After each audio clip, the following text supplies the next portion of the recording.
దేవస్థానంలో సుధీర్ రష్మిల పెళ్లిపై అసలు నిజాలు బయట పెట్టారట ఇంద్రజ గారు. ప్రస్తుతానికి వీటికి సంబంధించిన విషయాలైతే సోషల్ మీడియా వేదికగా వైరల్ అవుతున్నట్లుగా సమాచారం. నిజంగా సుధీర్ రష్మిల పెళ్లి అంటే ఇక సంబరాలే అని చెప్పాలి. ఎంతమంది అయితే బుల్లితెరను ఆదరిస్తున్నారో, వారు ఎంతమంది అయితే ఇష్టపడుతున్నారో, అంతకంటే ఎక్కువగా వీరిద్దరు పెళ్లి చేసుకుంటే మాత్రం రెండు రాష్ట్రాల్లో ఉన్న ఫ్యాన్స్ అయితే చాలా చాలా సంబరాలు జరుపుకుంటారనే చెప్పాలి. అయితే వీరిద్దరు కలిసి జబర్దస్త్ షోలో ప్రోగ్రామ్స్ చేస్తూనే ఉంటారు. అందులోనే కాదు, ఢీ జోడీలో కూడా ప్రోగ్రామ్స్ చేస్తూ అందరినీ అలరిస్తూ ఉంటారు సుధీర్ రష్మిలు. అయితే ఒక్క ప్రోగ్రాంలో ఎలా నటించాలన్నా ఖచ్చితంగా నటిస్తూనే ఉంటారు.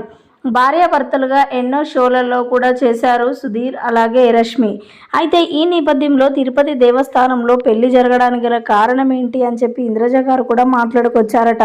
అయితే జబర్దస్త్ షోలో చేస్తున్న ప్రకారంగానే అక్కడ కూడా కొన్ని సందర్భాలలో షోస్ చేయాల్సి వచ్చింది. ఆ షోలో మరి సుధీర్ రష్మిలు భార్యాభర్తలుగా నటించిన ఫోటోలు మాత్రమే ఇవి. వారు నిజ జీవితంలో పెళ్ళి ఇంకా చేసుకోలేదు, వారు కూడా చేసుకుంటే చూడాలనేదే నా ఆశ అంటూ కూడా మాట్లాడుకొచ్చారట ఇంద్రజ గారు. ఇదైతే రియల్ పెళ్ళి కాదు, ఇది కేవలం ప్రోగ్రాం కోసమే చేశాము అంటూ కూడా మాట్లాడుకొచ్చారట.